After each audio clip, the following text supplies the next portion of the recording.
Bonjour à tous. Nous constatons tous que rien ne change sur le plan politique depuis que nous sommes dans la construction européenne. En clair, aucune amélioration de la condition sociale, économique ou autre n'a été mise en œuvre depuis des années. Nous changeons bien de président de la République, de ministre, de député, etc. Mais ces changements ne sont que des changements de façade, ce ne sont que des trompe-l'œil. La politique qu'ils mettent en œuvre, une fois en poste, une fois élus, est toujours la même. Elle est prévisible car nous savons désormais que chaque nouvelle mesure va aller dans le sens d'une aggravation. D'où cela provient-il?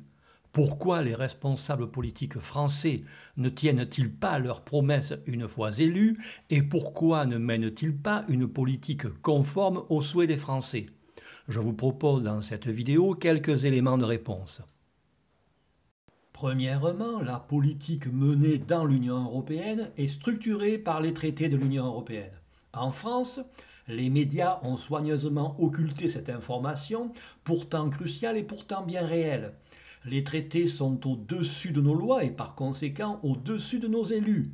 Les traités nous ont été présentés comme étant grosso modo une constitution mais en mieux, mais c'est un mensonge. Notre constitution, la constitution française, est neutre sur le plan politique. Dans le cadre de notre constitution, on pourrait mener une politique socialiste, communiste, écologique ou de n'importe quelle autre nature. Les traités, eux, imposent une politique unique et prédéterminée. Il n'est pas possible, dans le cadre des traités, de mener une autre politique que celle qui y est engrammée. Les éléments clés des traités permettant de comprendre ce qu'il se passe et surtout les différences entre les promesses des candidats d'une part et la politique qu'ils mènent après leur élection d'autre part, ce sont les articles transférant les décisions stratégiques des États membres à la Commission européenne, à la Banque centrale européenne et à l'OTAN. Ceci signifie que nos élus n'ont en réalité aucun pouvoir en ce qui concerne les décisions importantes. Ils ne peuvent pas battre monnaie, ils ne peuvent pas emprunter à la Banque de France, ils ne peuvent rien décider en matière monétaire, ils ne peuvent pas décider du droit et de la justice, ils ne peuvent pas décider de l'utilisation de leur armée, ils ne peuvent rien décider en matière sociale, en matière commerciale, etc. Et la politique menée finalement est celle de la construction européenne, une politique ultralibérale, une politique favorable aux ultra-riches, aux banques et aux grosses industries. Deuxièmement, les traités de l'Union européenne sont en fait des contrats. Ils sont signés à 28 États membres, c'est-à-dire qu'ils ne sont pas modifiables pour s'adapter aux intérêts d'un seul, puisque le système est similaire à un contrat d'assurance ou un contrat d'opérateur téléphonique pour lesquels il faut l'accord des deux parties pour y apporter une modification. Chacun des États membres a approuvé et ratifié le contenu des documents après une très longue période de négociation à couteau tiré, de traductions impossibles, d'abandon de certains points pour en préserver d'autres, etc. Les traités sont donc finalement comme gravés dans le marbre et plus personne ne veut y toucher. La moindre tentative de modification par un seul des États membres entraînerait aussitôt la rebuffade des autres signataires et probablement un blocage insoluble. Le système est d'ailleurs officiellement verrouillé par l'article 48 du traité de l'Union européenne qui impose l'unanimité des 28 États membres, 27 lorsque le Royaume-Uni sera sorti, pour changer le contenu des traités. Il suffit donc qu'un seul pays, un seul, s'oppose pour empêcher le changement souhaité par un autre. Et c'est ce qui arrive. Toutes les tentatives françaises de changer l'Europe depuis 1979 ont échoué. Troisièmement, les intérêts des États membres sont divergents à de nombreux niveaux. Par exemple, l'article 63 du traité sur le fonctionnement de l'Union européenne qui interdit de contrôler les mouvements de capitaux est extrêmement handicapant pour la France parce qu'il favorise les délocalisations, c'est-à-dire le chômage, la baisse du niveau de vie, la pauvreté, etc. Ce qui est dramatique puisque la France tire ses revenus en grande partie de son industrie. Mais ce même article est indispensable à d'autres États membres qui, eux, tirent leurs revenus de la banque et la finance, comme le Royaume-Uni, le Luxembourg et les Pays-Bas. Imaginons qu'un président de la République française veuille modifier ou annuler cet article. Ces trois États membres s'opposeraient immédiatement à cette modification car ce serait supprimer leur principale source de revenus. Et c'est la même chose pour de nombreux articles significatifs des traités dans tous les domaines. À mon avis, les traités ont été conçus en connaissance de cause. Il est en effet très difficile d'imaginer que leur rédacteur, grand professionnel du droit et de la politique, ignore ces mécanismes économiques extrêmement basiques et qu'ils ignorent en même temps leurs conséquences directes sur les pays membres. Les traités de l'Union européenne ont été conçus justement pour empêcher les pays de l'Union européenne de décider de leur propre politique et même pour faire prendre aux pays de l'Union européenne des décisions contraires à leurs intérêts. On le constate ici avec l'article 63 du traité sur le fonctionnement de l'Union européenne qui plombe littéralement la France en supprimant sa principale source de revenus et appauvrit en même temps les Français, mais a tout de même été ratifié par les dirigeants français. On comprend dès lors que les traités de la construction européenne, qui en sont la structure juridique, je le répète, constituent tout d'abord et avant tout un mécanisme d'étouffement des pays membres et un processus autobloquant, processus qui se met en œuvre et se vérifie à chaque tentative de modification. Quatrièmement, faute pour les États membres de pouvoir mener leur propre politique dans ce cadre de division et de divergence d'intérêts comme on vient de le voir, c'est la Commission européenne qui dirige tout en adoptant, c'est le terme officiel, des règlements, des directives, des décisions et des recommandations. Attention, ce sont des mots trompeurs qui font partie du langage technique de l'Union européenne et qui sont très précisément définis par l'article 288 du traité sur le fonctionnement de l'Union européenne. Leur définition diffère fortement de celle du langage courant français. De la Commission européenne émanent donc des ordres, ce qui est mal compris et parfois nié, par exemple quand la Commission envoie des recommandations. Beaucoup croient qu'il s'agit de conseils amiables, parce qu'ils se fient au sens traditionnel en français de ce mot, mais ce sont des ordres tout de même. Ces ordres sont la conséquence tangible des transferts de souveraineté cachés aux Français. On n'a d'ailleurs jamais vu un pays membre de l'Union européenne mener une politique contraire aux recommandations de la Commission. Cinquièmement, dire que la Commission européenne dirige est insuffisant.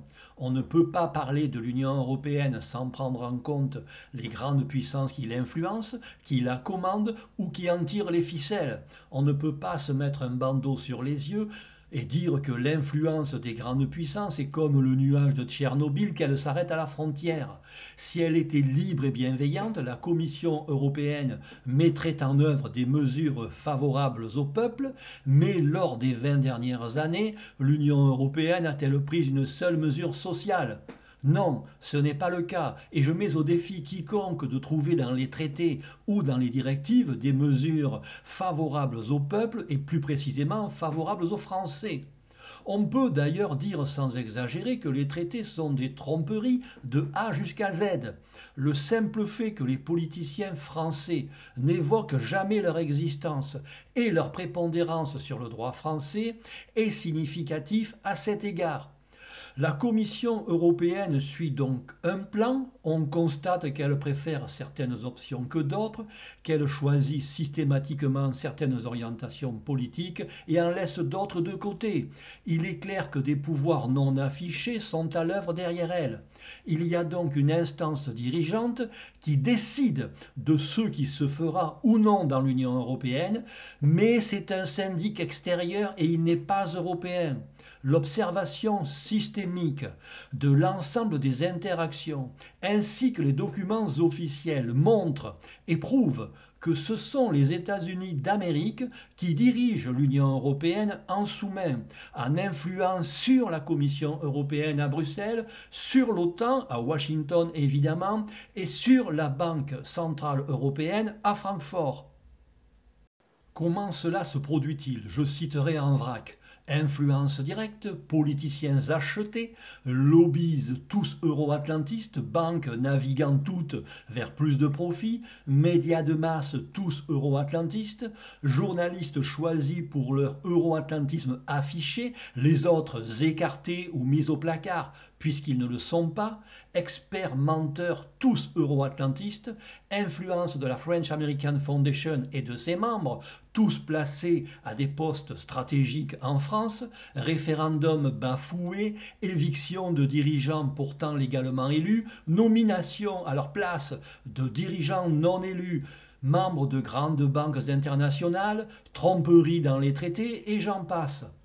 Par exemple, outre que l'OTAN est évidemment dirigée depuis Washington, Mario Draghi, président de la Banque centrale européenne, est un ancien responsable de Goldman Sachs, banque américaine très puissante. Les nouveaux hommes forts de l'Italie et de la Grèce sont eux aussi des anciens de Goldman Sachs et Macron est un banquier issu de la haute finance internationale. José Manuel Barroso, ancien président de la Commission européenne, est devenu professeur à l'université de Princeton et est actuellement embauché par la banque américaine Goldman Sachs. Est-ce que les choses sont claires? Question. Pourquoi ne dit-on jamais aux Français que les traités de l'Union européenne sont au-dessus de nos lois et s'imposent à nous? Pourquoi ne dit-on jamais que la construction européenne est dans les mains des États-Unis? Ce n'est pas du conspirationnisme que de l'affirmer. Dominique de Villepin l'a expliqué chez Bourdin et les communistes dénoncent l'Europe américaine depuis les années 50. Il existe par ailleurs de nombreux ouvrages sur ce sujet. Pourquoi ne parle-t-on jamais des transferts de souveraineté découlant de la mise en œuvre des traités? Pourquoi ne parle-t-on jamais des directives européennes et autres ordres en provenance de la construction européenne auxquels la France doit se soumettre sans discuter?